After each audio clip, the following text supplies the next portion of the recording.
Welcome to the transcription explanation of this design. This is a new way for me for doing dates, and I'm really happy with how it looks in relation to both the aesthetics of the design and the meaning behind it. So instead of writing it like you typically would in English with the name and then the two dates, I have the first date and then the second date bordering the name.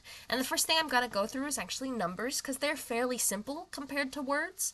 And each number has a decimal point circle. So this center circle, this thick one, represents the decimal point. And each ring around that decimal point circle is a digit. So a decimal space where you can put a number. So this number right here is a 2-digit number. And in our first ring, the outer bigger ring, where our outer bigger number is going to be, there's one line passing through it. So this would be a 1 in the tens column, and then there's two lines passing through the ones column, so that'd be the number 12, which is important because our first number is number 12. So 12, and then our next number, we have no lines or dots in this outer circle, so that would be a 0. So it would actually be 06, 07, 07 with how I did it, because I did make them all 2-digit numbers. I just didn't put any lines going through the outer ring if it was a 0 in the tens column. And then for the number 6, a 5 or a value of 5 is shown by a dot or an open circle. So these are all 3 different ways of making the number 5 or value 5 in each digit column. So this has a 5 plus a 1 and is the number 6. So this is 06. And then this number, there's nothing in here, but there's 5, 6 in this outer column. So that would be 6 in the tens column. And then 5, 6, 7. So 67. So we have 12, 06, 67. And then these numbers, there's nothing in this outer column here. So that's a 0, and then a 5, 6, 7, so 07. And then this, even though this word and stuff, so words that cross over, are words or numbers that cross over in the digit rings, don't count as lines because they're not line modifiers because they count as something else. These line modifiers can only count as line modifiers. But anyway, we have nothing in this outer ring, and there's 2 lines plus 1 circle, so 5, 6, 7, so that's another 07. And then this last number here, in this outer ring, there's 2 lines passing through, so that would be a 2, and then 1, 2, 3, so 23. So it is very important where these overlaps lie. So if this circle were to have been completed and this circle been chunked off, then this line would pass through the ones column in what should be the number 7, and then it would be the number 17, and it would make this, instead of 23, it'd make it 13 by moving this 1 into this circle as opposed to into this circle. So all those little overlaps do matter quite a lot in numbers. So those are the numbers. Now let's get to the name. So this little guy here is our start indicator. It tells you where to start reading and where the bottom is, and that's there. And this gives you a lot of flexibility and freedom in the design because you can rotate, twist, even mirror and flip, and you can still tell where to start reading, which is here, and then you go the direction that this little circle is facing. So you see how this is a circle with a ring around it? You follow the circle. It's like a little eyeball looking in this direction. So you could even mirror this guy and still know which way to read, which is this way. So yeah.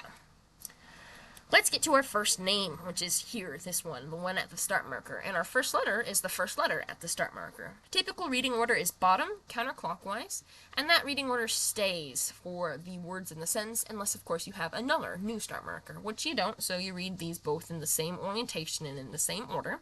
So our first letter is a completed circle. So this is a full circle, goes all the way around. So that means we're in this row. And there are 1, 2, 3, 4 dots. So a C has 4 dots in a completed circle because it's in the completed circle row and in the 4-dot column. So this would be the C.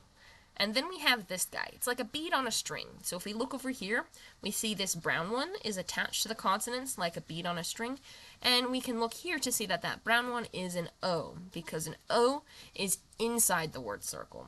So it's in the internal position, which is inside the word circle, or attached like a bead on a string onto the different consonant stems. So a CO would look like this, which is what we have. A C and an O. And then we have this shallow divot, which is like a bite taken out of a cookie. So we're going to go to this row here because it's a shallow divot row. And there's 1, 2, 3 dots with it, so that would be an R. Then we continue around. This here is an N because it has one line attached to a completed circle inside the word circle. And then here we have an E in that red position, in that central position. And then we have this L with 3 dots. So similar to an N and a C, it's in the same position, but it has 3 dots on it. So that would be the L. And then we have this vowel, and it's quite similar to the E. It's in that red position, but it has this line going towards the middle. So like this green line here. So that would be an I, because it goes towards the middle.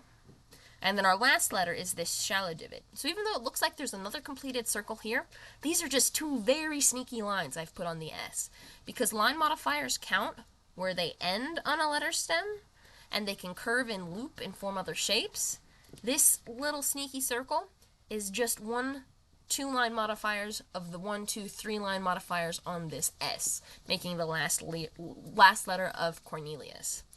And then we have some typos because I forgot to put my O's in my dots, so I'm glad I'm doing the spell check.